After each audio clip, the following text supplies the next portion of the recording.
Salam berjumpa kembali teman-teman sekalian, sahabat-sahabat yang terkasih.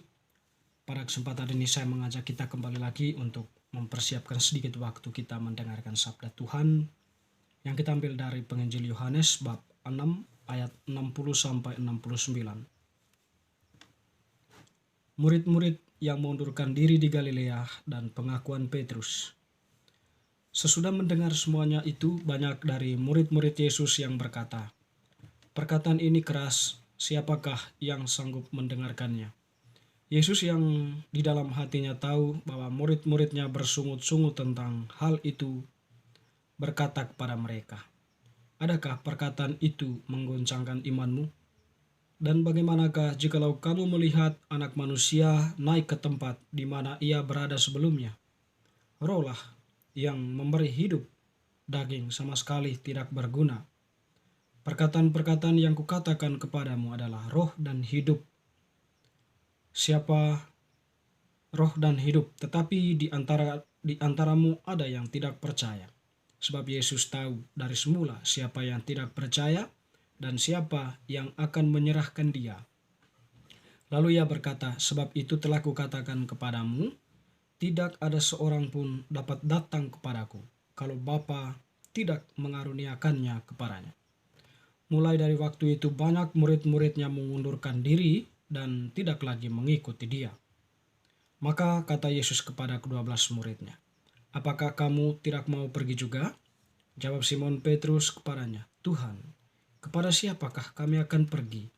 Perkataan-perkataanmu adalah perkataan-perkataan hidup yang kekal, dan kami telah percaya dan tahu bahwa Engkau adalah yang kudus dari Allah." Demikianlah sabda Tuhan, terpujilah Kristus. Teman-teman sekalian, Bapak Ibu, saudara-saudari yang terkasih, Penginjil Yohanes yang kita dengarkan tadi mengisahkan para murid Yesus ya, bukan ke-12 murid ya, tapi murid yang lainnya. Itu mengambil keputusan mengundurkan diri. Pengunduran diri mereka tentu setelah mereka mendengarkan apa yang dikatakan oleh Yesus sebelumnya, atau yang disampaikan oleh Yesus sebelum berkaitan dengan roti hidup ya. Roti yang itu tadi pengertian atau pemahamannya menyangkut diri Yesus sendiri ya, yang menderita tetapi untuk menyelamatkan banyak orang. Jadi pernyataan itu atau ajaran-ajaran Yesus itu yang sebelumnya itu didengarkan oleh para murid itu. Bagi mereka apa yang dikatakan oleh Yesus itu adalah suatu perkataan yang keras ya, yang dalam logika mereka sebagai manusia ya sulit untuk dijalankan, sulit untuk dilaksanakan, atau sulit untuk dipahami ya, sebagai sebuah sebagai sebuah logika manusia ya, yang berusaha untuk mengambil sebuah konklusi lurus ya, kesimpulan lurus ya, terkait dengan perkataan Yesus.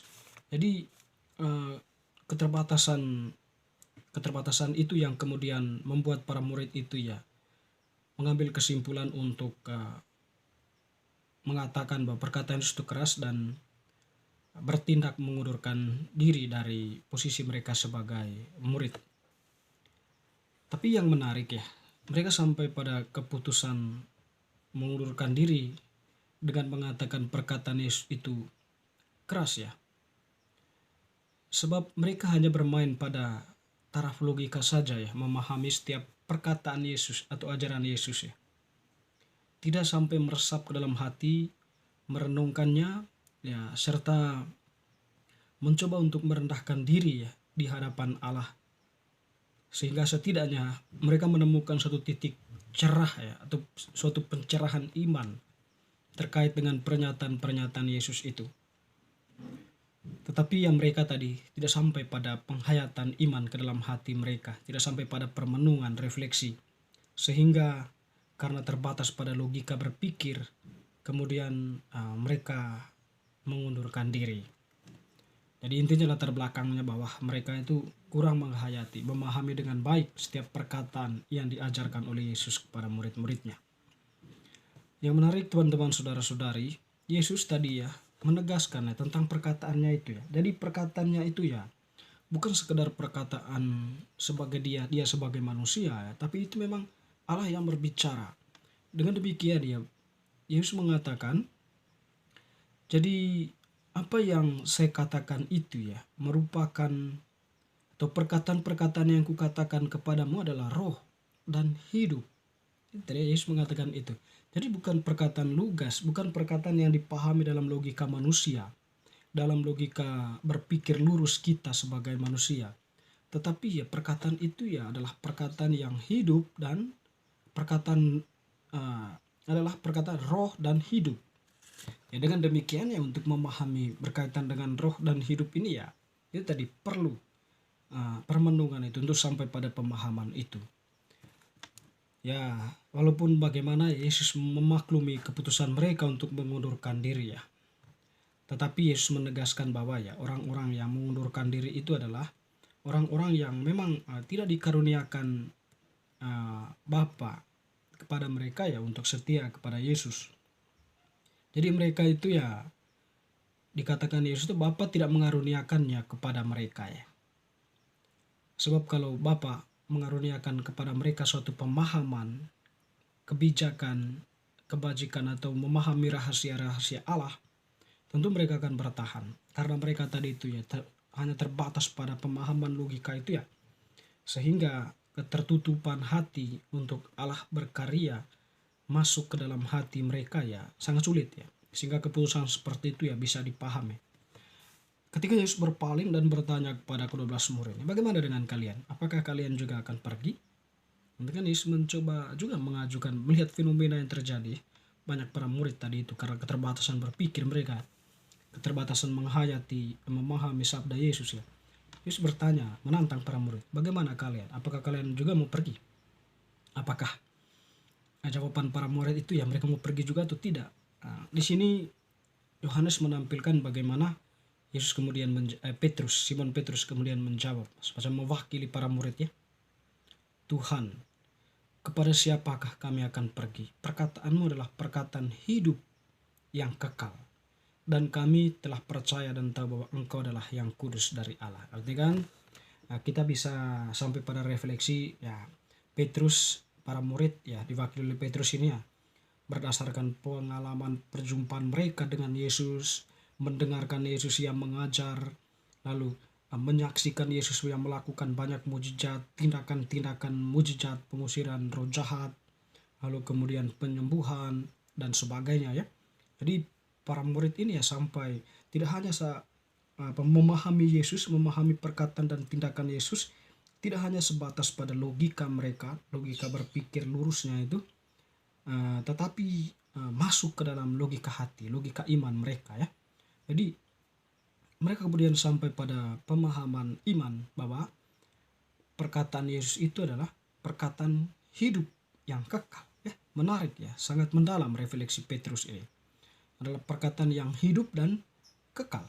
Dan tidak sampai di situ, mereka pun mengakui bahwa apa yang dikatakan Yesus itu ya membuat mereka percaya dan mereka tahu bahwa Yesus kemudian adalah yang kudus dari Allah atau Mesias itu. Ya sehingga mereka pun tidak mengambil keputusan untuk pergi seperti para murid yang lain tadi. Jadi karena pemahaman logika, selain logika, mereka juga menggunakan hati ya, sehingga kemudian mereka itu bisa bertahan, tetap mengikuti Yesus sampai mati. Teman-teman saudara-saudari, kalau kita kembali ke dalam diri kita ya, ternyata untuk memahami sabda Allah, perkataan-perkataan Tuhan itu tidak hanya dipahami dalam logika berpikir lurus kita sebagai manusia yang terbatas.